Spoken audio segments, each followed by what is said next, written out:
Hello friends, cooking रेसिपीसમાં તમારું સ્વાગત છે। આજે આપણે બનાવીશું ખારી સિંગ બહાર મળે તેવી કચ્છી। તો અહીંયા આપણે કચ્છની એકદમ સિંગ પ્રખ્યાત છે એવી આપણે સિંગ બનાવીશું। તો મેં અહીંયા સિંગના દાણા લીધા છે 500 ગ્રામ જેવા। તો આપણે સિંગ બનાવીશું। તો સૌથી પહેલાં મેં અહીંયા પાણી ગરમ કરવા અગાઉથી મૂકી દીધું છે અને 1 ચમચી જેવું આપણે ટેસ્ટ પ્રમાણે આપણે મીઠું એડ કરીશું। તો મેં અહીંયા 2 ચમચી જેવું મેં મીઠું એડ કર્યું છે। તમારે મીઠાશ જેવી જોતી હોય મોળી અથવા ખારી એ પ્રમાણે તમે મીઠું એડ કરી શકો છો। અને હવે આપણું પાણી છે એ ઉકળી ગયું છે થોડુંક સરસ એવું। તો આપણે એમાં સિંગ નાખી દઈશું।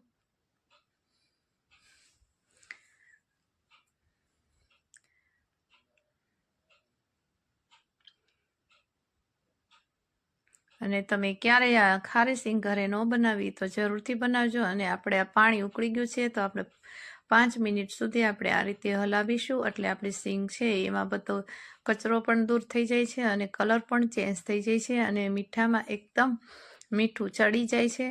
એટલે આ રીતે આપણે હલાવતા રહીશું 5 મિનિટ અને પછી એક આપણે કાણાવાળા વાસણમાં એક કાઢી લેશું સિંગને। આ રીતે સિંગ ઘરે બનાવશો તો જલ્દી ફટાફટ બની જાય છે। 10 જ મિનિટમાં આ સિંગ બની અને રેડી થઈ જાય છે। તમે જરૂરથી ટ્રાય કરજો અને બહુ સારો ટેસ્ટ આવે છે, બહાર કરતાં સહેલી પડે છે।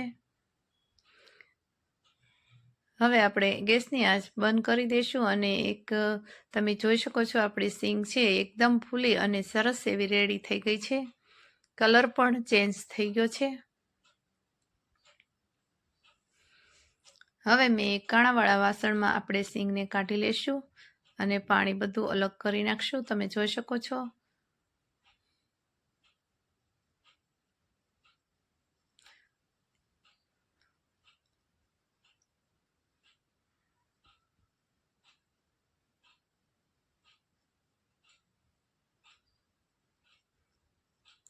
સિંગ ઘરે બહુ જ સહેલી પડે છે અને બાળકોને લઈથી મોટાને આપણે હાલતા ને ચાલતા ખાઈ શકીએ છીએ સિંગ।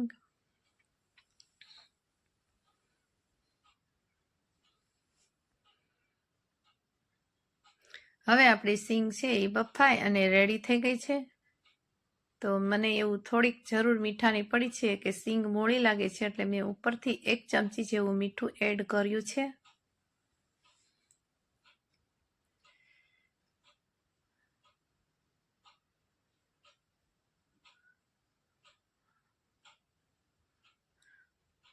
હવે આપણે એનું પાણી બધું બહાર કાઢી લેશું। તો અહીંયા મેં કાણાવાળું વાસણ લીધું છે, ઝારામાં પાણી બધું નિતારી લેશું અને એને કોરી થવા દેશું।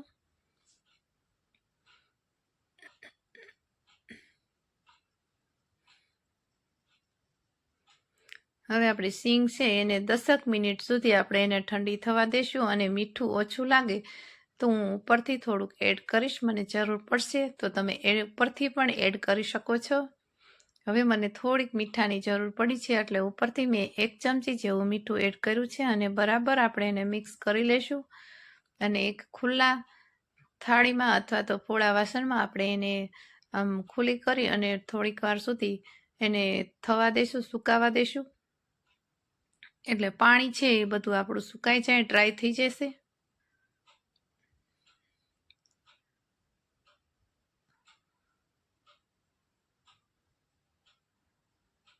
અને મીઠું મને થોડીક પાછી જરૂર પડી છે, મને મોળી લાગે છે એટલે મેં ઉપરથી એડ કર્યું છે। તમે ઉપરથી એડ કરી શકો છો। હવે આપણે એને ચમચાની મદદથી બરાબર મિક્સ કરી અને 10 મિનિટ સુધી આપણે એને રેસ્ટ થવા દઈશું એટલે આપણું મીઠું છે એ સિંગમાં ચડી જાય અને એકદમ સિંગ સારી એવી બનશે। એકદમ ક્રિસ્પી અને સરસ બહાર મળે તેવી જ આપણી સિંગ બની અને રેડી થઈ જશે। તમે ક્યારેય ન બનાવી તો જરૂરથી ટ્રાય કરજો અને મને કોમેન્ટમાં કહેજો કે અમારી રેસીપી કેવી લાગી છે।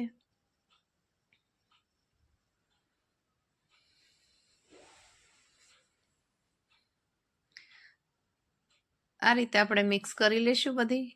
હવે એને થોડા 10 મિનિટ સુધી એમનામ ડ્રાય થવા દેશું, સુકાવા દેશું।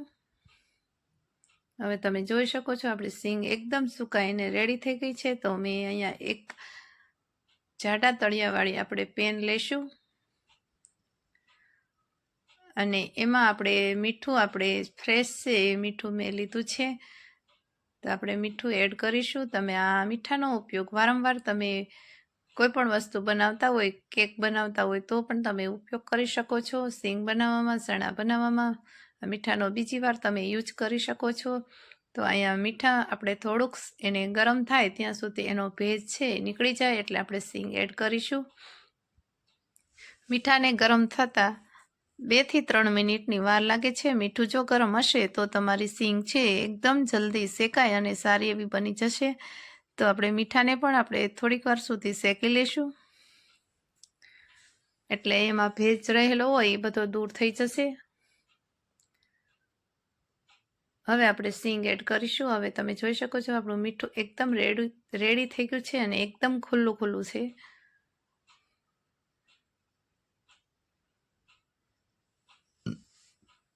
હવે હું અહીંયા અડધી સીંગ એડ કરીશ. બધી એકસાથે નહીં કરી, આપણે થોડી થોડી સીંગને શેકી લેશું.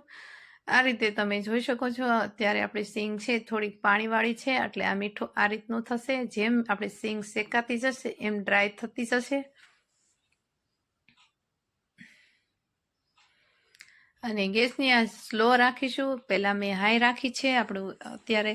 તો આપણું મીઠું છે એ બધું એકદમ સારી રીતે ગરમ થઈ ગયું છે, એટલે આપણે ગેસની આંચ આપણે ધીમી રાખીશું, એટલે આપણી સીંગ છે એ બળે નહીં અને એકદમ અંદરથી શેકાય અને ક્રિસ્પી જેવી થઈ જાય. એટલા માટે આપણે ધીમા તાપે આપણે સીંગને શેકી લઈશું. સીંગ શેકવામાં 10 મિનિટ જેવો સમય લાગે છે અને પછી તમારું મીઠું ફૂલ બીજી વખત તમે એડ કરશો સીંગ, એટલે જલ્દી તમારી સીંગ છે એ શેકાય અને જલ્દી બની જશે. અને પહેલી વાર તમે બનાવતા હોય તો પણ સીંગ એટલી સારી એવી બને છે. તમે જોઈ શકો છો આપણું મીઠું અને પાણી બંને છૂટા થઈ ગયા છે અને સીંગના દાણા પણ એટલા સરસ એવા ખુલ્લા થઈ ગયા છે અને આપણે ફોતરા પણ નીકળી ગયા છે. તો હવે આપણે એક જારામાં આપણે આ રીતે એક સીંગને કાઢી લઈશું પ્લેટમાં. તમે જોઈ શકો છો આપણી સીંગ એકદમ બની અને રેડી થઈ ગઈ છે અને એકદમ દાણા સરસ એવા બની અને રેડી થઈ ગઈ છે.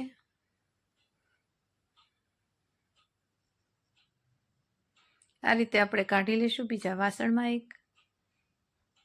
હવે આપણી સીંગ છે એને બીજી પણ એડ કરીશું.